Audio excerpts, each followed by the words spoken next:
સુરત પાલ ગામના યુવક સહિત 3 વ્યક્તિઓને પોસ્ટ ઓફિસમાં સરકારી નોકરી આપવાની લાલચે ઉગત મંડળીના સર્વર અને આઈપી એડ્રેસનો ઉપયોગ કરી ખોટા મેસેજ મોકલી બે મળતિયાએ ₹16.90 લાખ પડાવી લઈ સંપર્ક કાપી નાખી ઠગાઈ કરવામાં આવી હોવાથી ફરિયાદ અથવા પોલીસ ચોપડે નોંધાવી હતી। પોલીસ સૂત્રો દ્વારા પ્રાપ્ત થતી વિગત મુજબ પાલગામ સ્થિત જૈન દેરાસર નજીક લુહાર મહોલ્લામાં રહેતો નિર્ભયભાઈ પ્રફુલભાઈ ગજ્જર નવેમ્બર 2024માં મુથુટ ફાઇનાન્સમાં પાર્ટ ટાઈમ જોબ કરતો હતો। તેવેડા નાનપુરા ખાતે રહેતા સંબંધી મારફતે તેનો સંપર્ક ભૂપેન્દ્રભાઈ શર્મા સાથે થયો। પોતાનું સેટિંગ હોવાનું કહી તેણે પોસ્ટમાં સરકારી નોકરી આપવાનો વિશ્વાસ આપી નિર્ભય ગજ્જર પાસે ₹5 લાખની માંગણી કરી। વિશ્વાસમાં આવી નિર્ભય દ્વારા અભ્યાસ સહિતના ડોક્યુમેન્ટ વોટ્સઅપ કરવા ઉપરાંત 11/11/2024 થી 19/11/2024 દરમિયાન ગૂગલ પેથી ₹1.50 લાખ અને રોકડા ₹2 લાખ મળી કુલ ₹3.50 લાખની રકમ ચૂકવી હતી।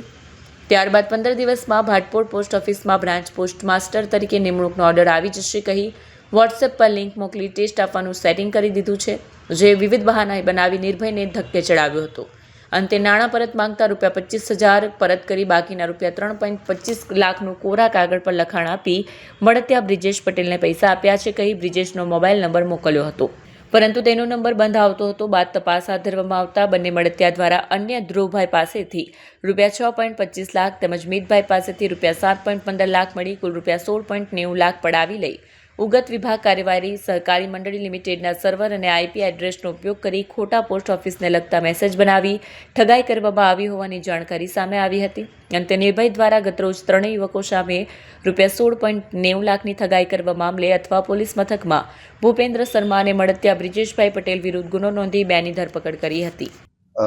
અત્રેના પોલીસ સ્ટેશન ખાતે એક સાયબર ક્રાઇમ અને ફોર્જરીનો ગુનો દાખલ થયેલ છે, જેમાં ભોગ બનનારને પોસ્ટ ઓફિસમાં નોકરી આપવાની લાલચ આપી તેઓને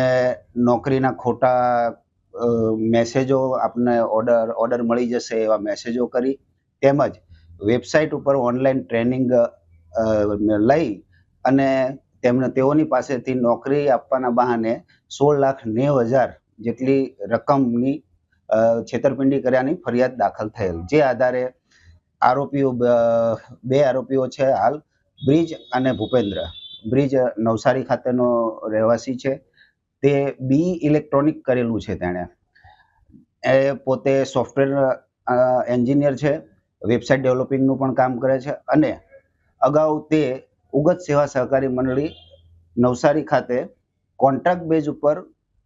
સેવા આપતો અને ત્યાં સર્વર મેનેજમેન્ટનું કામ કરતો હતો, જેથી તે ત્યાંની તમામ કાર્યવાહીથી વાકેફ હતો। ત્યારબાદ તેણે ભૂપેન્દ્ર શર્મા જે અત્રેના પોસ્ટ વિસ્તારમાં રહે છે તેઓનો સંપર્ક કરી તેઓને બીજા ગ્રાહકો લાવી અને કમિશન પેટે તેમને રાખેલા અને પોસ્ટમાં નોકરી વાંસુને શોધી અને તેઓની પાસેથી પૈસા લઈ અને નોકરી અપાવશે તેવી લાલચ અપાવવાનું જણાવેલું, જેથી બંને ભેગા મળી અત્રે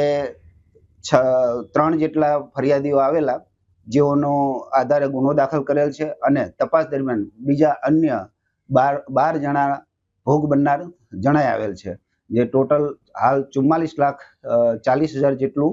ચીટિંગની રકમ સામેલ આવી છે। હજી પણ વધુ આમાં ભોગ બનનાર હોવાની શક્યતા જણાયેલ છે।